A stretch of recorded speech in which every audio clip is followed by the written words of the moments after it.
Allora, settore agroalimentare, anche questo è legato all'altro grande problema di cui accennavamo prima, del discorso tra le materie prime e i carburanti, no?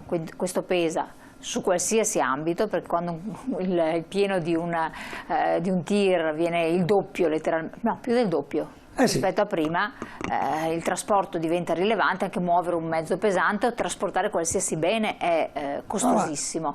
Voi rappresentate anche, come c'è nella categoria. Sì, noi abbiamo una forte rappresentanza nel settore dei trasporti, sia trasporti di cose che trasporti di persone evidentemente, e c'è una grossa difficoltà da parte di tutti gli operatori, perché l'aumento del carburante, come diceva lei, sta determinando difficoltà esagerate. Ci sono state delle azioni, dei confronti da parte delle associazioni di categoria unitariamente, cioè non la singola, ma tutti insieme. Minacciate anche dei fermi veri e propri. Sì, nei confronti del governo, del ministero, per trovare qualche soluzione. C'è stata, diciamo, quella riduzione, no? Con la riduzione delle accise, la riduzione dell'IVA sull'aumento. Però voi avete detto subito che non era sufficiente. No, abbiamo detto che va benissimo, perché qualsiasi riduzione va bene, però non è sicuramente sufficiente a coprire l'aggravio dei costi. C'è il tema del carburante professionale, come succede in agricoltura, no? Cioè che ha un prezzo molto più basso rispetto al prezzo alla pompa normale, diciamo.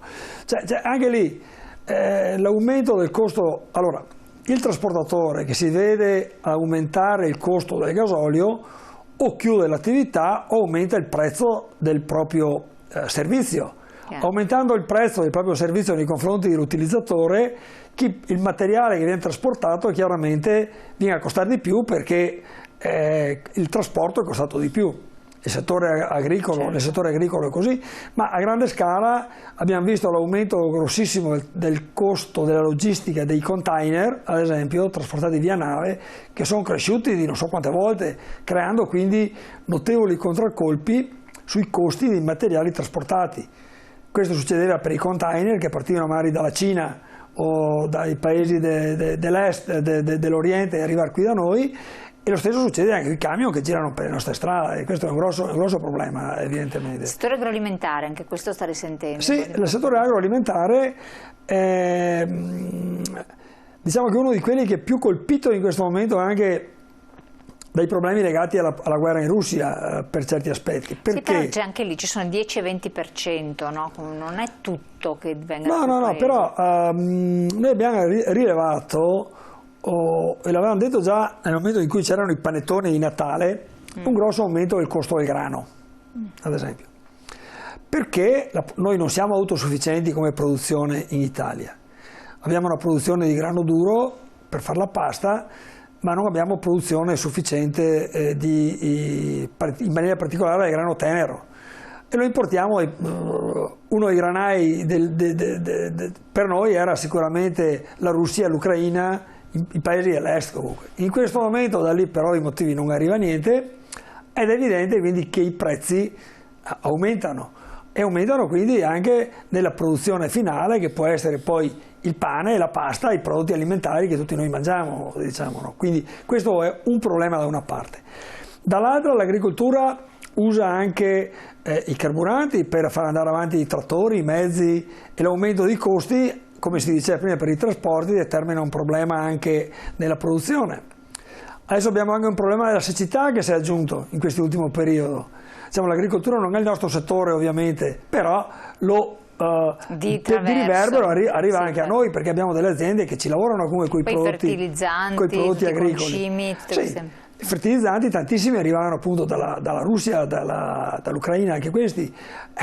Questo nell'insieme, nel mercato globalizzato che abbiamo, una singola piccola cosa che succede a migliaia di chilometri di distanza da noi ha il suo riflesso anche all'interno del nostro sistema economico, evidentemente. Cioè l'economia chiusa non ha questo tipo di problemi. L'economia globalizzata, che per certi aspetti va bene perché crea circolarità delle materie, dei prodotti, la disponibilità di tutto a tutti, crea però questo tipo di problematiche, e che non sono semplici, che non sono evidentemente semplici da risolvere, e che in questo momento stiamo verificando come si può dire, l'abilità che ha il mercato globalizzato, è come un ingranaggio, certo, che finché è oliato e tutto gira, la cosa funziona. Entra un granellino di sabbia da una parte, che può essere un problema della pandemia prima, della guerra adesso o altro, e il meccanismo si inceppa, blocca, rallenta, non lavora più come lavorava prima. Infatti di necessità di filiera unica. Leggo il primo messaggio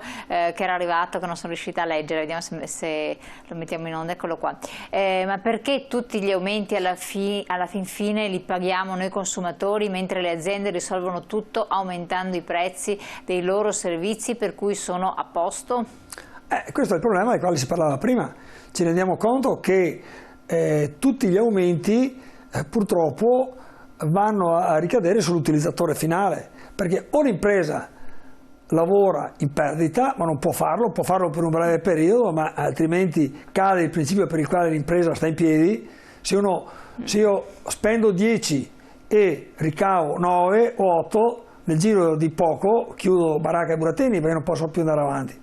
Allora, o ho un sostegno che mi consente di produrre quel prodotto al prezzo utile per l'utilizzatore finale, in modo che non ci siano gli aumenti esagerati. Oppure tagli un po' la marginalità, anche sì, quello. Cioè, certo, ma in certi settori posso garantire che la marginalità è veramente molto molto risicata.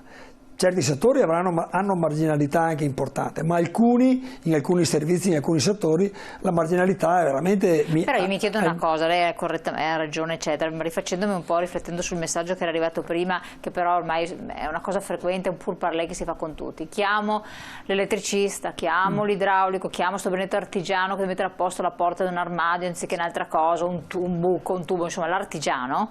Questo qua ti presenta una parcella da medico, chirurgo, cardiologo, cioè non so, cardiochirurgo, che fa impressione, solo per la chiamata ti spara 150 euro, 100 euro, impressionante. Poi il pezzo di ricambio, perché quella è un'altra roba. Alla fine, cittadino, questa roba qua è sulla bocca di tutti, e non è un'invenzione, è vero, è vergognoso, perché tu cosa fai? E non fanno sta benedetta fattura, non c'hanno la macchinetta per pagare col POS, per cui... Bisognerebbe che CNA, Confartigianato, eccetera, ricevessero queste denunce, perché è un'indignazione per noi cittadini ricevere dei prezzi del genere, che non hai spesa, perché tu hai fatto altro che prendere la tua macchinetta, magari elettrica, venire da me e guardare cosa aveva quello, metti le mani 5 minuti e basta, poi il pezzo di ricambio lo devo pagare a parte. È vergognoso, perché secondo me dà una bruttissima immagine della categoria dell'artigiano libero professionista.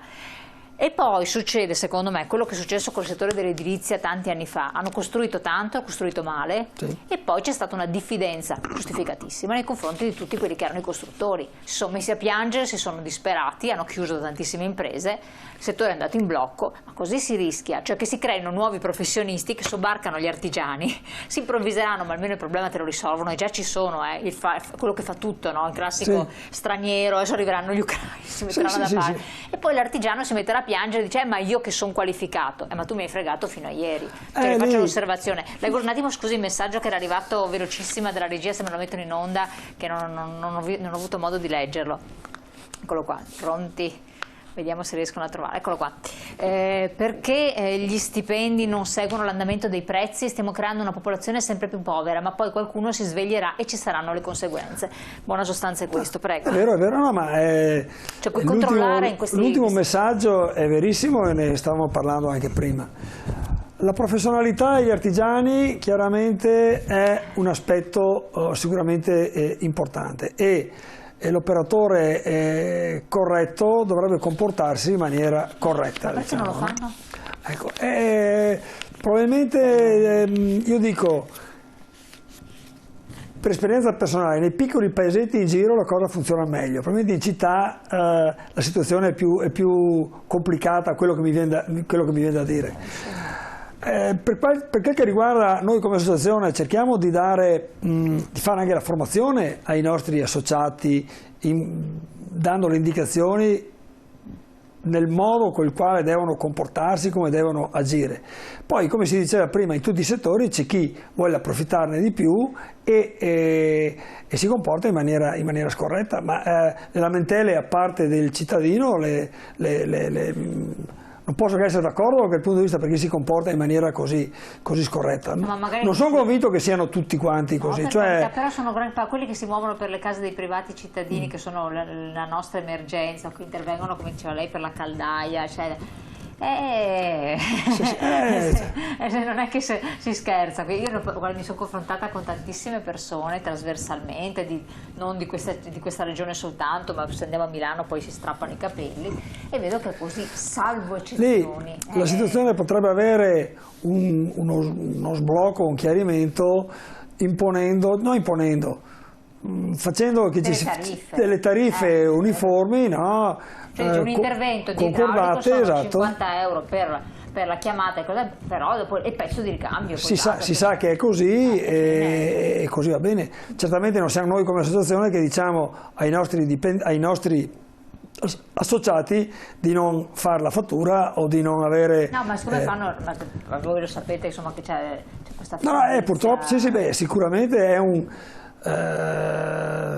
come si può dire, secondo me va a detrimento un comportamento che è difficile da sradicare, immagino. Cioè ma io dico, per carità, dopo ognuno fa quello che vuole, però certi prezzi secondo me non sono più congrui. Cioè, io so di persone pensionate che gli è partito l'impianto elettrico anziché il rubinetto, che poveri si chiedono metà della pensione. Direi vergognoso. E giustamente dicono, io che cosa posso, ci scrivono, perché ci hanno scritto, mi dica a chi posso rivolgermi, e cosa dice, alla categoria qual è, capisce il discorso, cioè certo. Comunque, poi Presidente, noi siamo... il mercato è libero, no, purtroppo. Il mercato è libero, per fortuna da un lato, però dall'altro canto è libero e quindi non